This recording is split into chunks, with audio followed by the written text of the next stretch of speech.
It's also a very interesting day when, the state elections have just come to a conclusion, the verdict is out.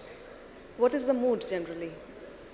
No, I think it's a mood, in a sense, it's obviously a positive mood. I don't think there is a Karyakarta in the BJP or indeed any leader in the BJP who's not celebrating.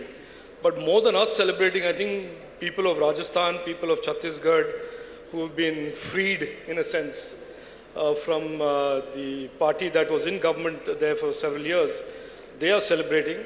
And I think more than anything else, it's a reaffirmation of the trust that the people of India have in Prime Minister Narendra Modi ji's vision of a developed India, of the work that he has done over the last 9 years. So I think when the people and their vote validates the work of 9 years, it can only be but a happy moment and a satisfying moment. The market immediately responded, in high spirits. But we are getting to hear about this whole conversation going around a north and south divide. Is there really something prevalent in India? Look, I always say, one of the things that we discuss a lot about is fundamental rights.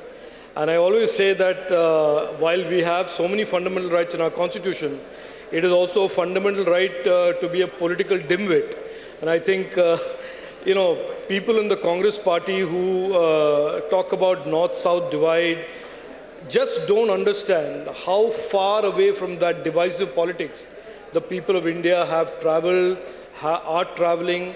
And this is not a narrative that, works with anybody.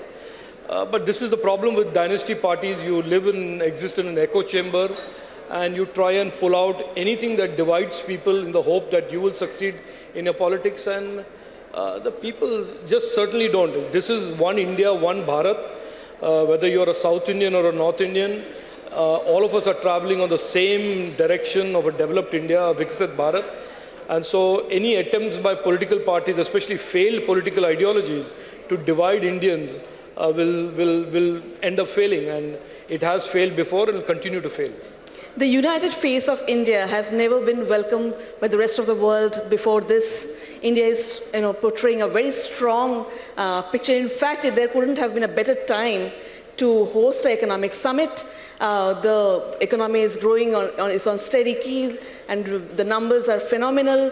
So, and digital India, our conversation about the next journey. So where from here? Because India is, created a huge transformation over the last couple of years. First of all, let me say, I think the G20 presidency under India, or India's presidency of the G20, marks a remarkable acknowledgement by the world's top countries and indeed the global south about the power of technology and how technology has enabled India as a case study to transform our democracy, our economy, our governance. And for 20 countries of the G20 to agree on a New Delhi declaration where they recognize the DPIs, the digital public infrastructure, they give the responsibility of a global DPI repository to India, and that many countries of the global south are wanting to travel in the same journey that India has traveled in digitizing their economies, is a huge beacon to the rest of the world. So for India, which has traveled the last 9 years since 2014 on this dramatic and very fruitful and very successful journey of digitization, I think if you ask me what is Digital India 2.0, it is really doubling down and accelerating even further the digitalization of government. It is to take our digital economy, which used to be IT, ITS alone in 2014, and now expand and cover the entire spectrum of everything that is innovation and digital, semiconductors, electronics, Web3, artificial intelligence, high-performance computing, supercomputing. All of these areas today has an Indian flag planted on it. So I think we see ourselves today as not just as we saw ourselves for the last 30 years as a consumer of tech. We are the fastest growing economy in the world. We are the fastest growing digital economy in the world. But going forward, as the Honorable Prime Minister said, the next decade which is the India Decade, a decade of technology opportunities, will see our innovation ecosystem expand and deepen in a way that is unprecedented. And we will go from the current levels of $400 billion to $1 trillion by 2026. So I think we are in a state of steady climb. And I would argue that the slope of the growth will continue to increase in the next 3 to 5 years. India is also sort of becoming a textbook case for the rest of the world, at least for many countries in Asia, when it comes to digitization of the economy? Without a doubt, and like I said, the G20 summit recognized that. India today has pooled its India stack and created a global DPI repository so that every country in the global south that used to imagine that technology and digitization is a very expensive process, that they had to pay millions and billions of dollars to digitize their economy, countries who once felt that it was unaffordable for them, countries like that are now tying up with India and saying, please show us how to digitize our economy. Please show us how to start our own startup and innovation economy. Please show us how to create our own DPIs. And we have signed MOUs with 9 countries. There are 21 other countries that want to sign MOUs. And we are, as the Prime Minister has said, we believe technology is a way to include and is an inclusive power as opposed to being exclusive and excluding those who don't have access to it. We want to play the role of a country who believes in Vasudhaiva Kutumbakam and wants to allow any country that wants to access these DPIs and technologies, giving them access and allowing them also to go down the same road of digitization.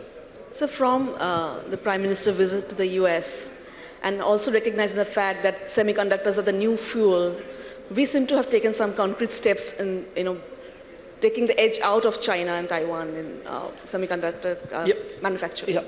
I think one of the areas that if you look at India's last 75 years and dispassionately think of India as having missed many opportunities.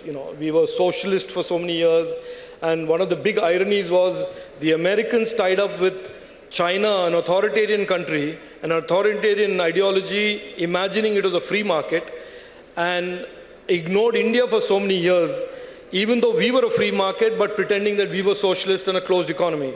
So that period of lost opportunities is best summarized by semiconductors.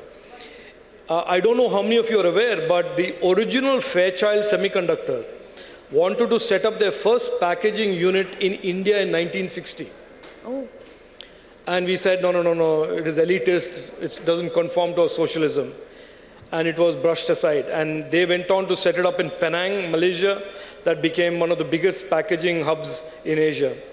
Then in the mid-2010-2011 timeframe, again, there was a very significant opportunity by a global major to set up a fab in India. And the government of that time said, no, this is not our priority.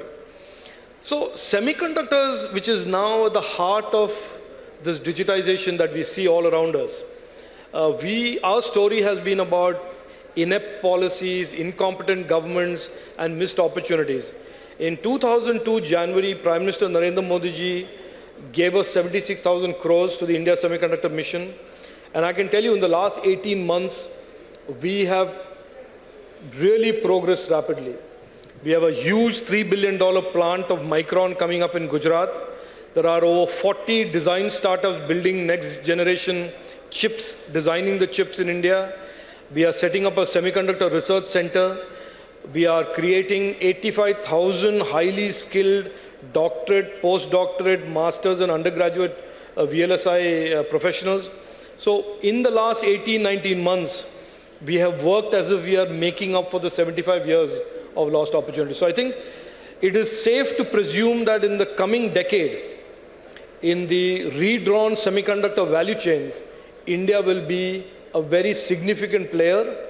India will be a very trusted player in the electronics and semiconductor GVCs.